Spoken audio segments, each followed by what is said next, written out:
BSF के अधिकारों पर आमने सामने चन्नी और अमरिंदर। पंजाब के सीएम चन्नी बोले अधिकारों का हनन होगा। कैप्टन अमरिंदर ने कहा फैसले से देश मजबूत होगा। चन्नी कैबिनेट के मंत्रियों ने भी फैसले का विरोध किया। और देखिए, एक ही पार्टी के भीतर नेताओं में इसको लेकर सहमति नहीं है, और कांग्रेस में खास तौर से ऐसा क्यों दिखाई दे रहा है, यह जानने के लिए अभय दुबे जी के पास जाऊंगा। और क्या यहीं से मौका मिल जाता है कुछ लोगों को कंफ्यूज पार्टी कहने का। लेकिन जरा इधर देखिए, बीएसएफ का सुरक्षा चक्र, जरा यह समझने की कोशिश करते हैं कि इससे सुरक्षा चक्र से हालात बदलेंगे कितने। बीएसएफ का सुरक्षा चक्र आप जब आप देखते हैं तो यहां देखते हैं पाकिस्तान की तरफ से लगातार किस तरीके की हरकतें हो रही हैं। हाल के दिनों में तालिबान के अफगानिस्तान में राज में आ जाने के बाद ये इन हरकतों में और ज्यादा इजाफा हो गया है। और ये बॉर्डर जो है 3323 किलोमीटर लंबा बॉर्डर, ये चिंता का एक बड़ा सबब है।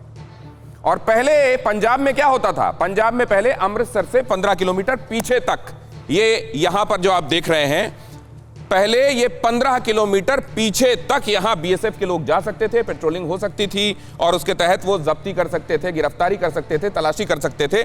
लेकिन होता क्या था कि कई बार घुसपैठिए रातों रात 15 किलोमीटर का सफर तय करके आगे निकल जाते थे, फिर ज्यूरिसडिक्शन पर पेच फंसता था। और आप जानते हैं, कई बार आपका अनुभव, अगर आपका साबका पड़ा है तो आपने देखा होगा कि एक थाने की जहां खत्म हो रही है दूसरे थाने की शुरू हो रही है, तो एक इधर वाला कह देता है उधर हो, उधर वाला कह देता है तुम उधर। और इस खींचतान में कम से कम नेशनल सिक्योरिटी कॉम्प्रोमाइज ना हो, इसलिए फैसला लिया गया। अमृतसर समेत 20 किलोमीटर आगे तक अब यहां तक ज्यूरिसडिक्शन हो जाने वाला है, 15 से 50। अब जब कौशिक साहब ये कह रहे हैं कि 15 है, 35 और जुड़ जाएगा, कोई बहुत फर्क नहीं पड़ेगा, क्या वाकई ऐसा होता है? 15 दूनी 30 या 45, कितना अंतर होने वाला है वो देख लीजिए आप।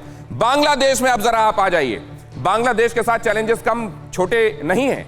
बांग्लादेश के साथ आप आ जाएं अगर, तो 4097 किलोमीटर लंबी सीमा जुड़ती है। और बीएसएफ, जिसका मतलब है जीवन पर्यंत कर्तव्य, और जिसमें यह कहा जाता है कि प्रांत प्रांत से आए बहादुरों का दल, हम हैं सीमा सुरक्षा बल। क्या उनकी तरफ सियासत के बारे में बातें करके क्या वाकई उनके मनोबल पर असर करने वाली बातें की जा रही हैं? अब जरा देखिए, बीएसएफ के बारे में 1 दिसंबर 1965 को पाकिस्तान से युद्ध के बाद इसका गठन हुआ था। एक सेकंड इसको यहां रोकिए, जल्दी से ये बता दूं कि पहले ये जो बॉर्डर्स के साथ लगे हुए जो स्टेट थे, इनकी अपनी जो पुलिस थी वही यहां पर गार्ड करने का काम किया करती थी। लेकिन 1965 में यह कमजोरी खुलकर सामने आ गई थी कि राज्य की पुलिस बाहरी आक्रमण से निपटने में सक्षम नहीं है, और तब जाकर 1 दिसंबर 1965 को सीमा सुरक्षा बल का गठन हुआ था। कितने बटालियन है? 192, 3 एनडीआरएफ के मिलाकर। यह सीमा सुरक्षा बल इसीलिए बनाया गया था ताकि हमारी सीमाओं पर फर्स्ट लाइन ऑफ डिफेंस के तौर पर यह तैनात रहें। कितने राज्यों में तैनाती है? 12 राज्यों में तैनाती है। अब आप समझ लें कि वो चीन से लगता हुआ बॉर्डर हो, वो इधर बांग्लादेश से लगता हुआ बॉर्डर हो, या इधर पाकिस्तान से लगता हुआ बॉर्डर, हर जगह बीएसएफ की तैनाती और उसकी मौजूदगी कितनी अहम है।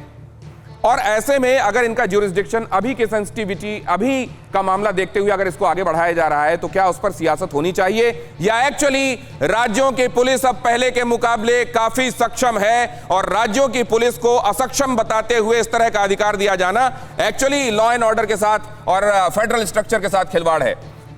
परवाह देश की, सोमवार से शुक्रवार रात 10 बजे TV9 भारतवर्ष पर।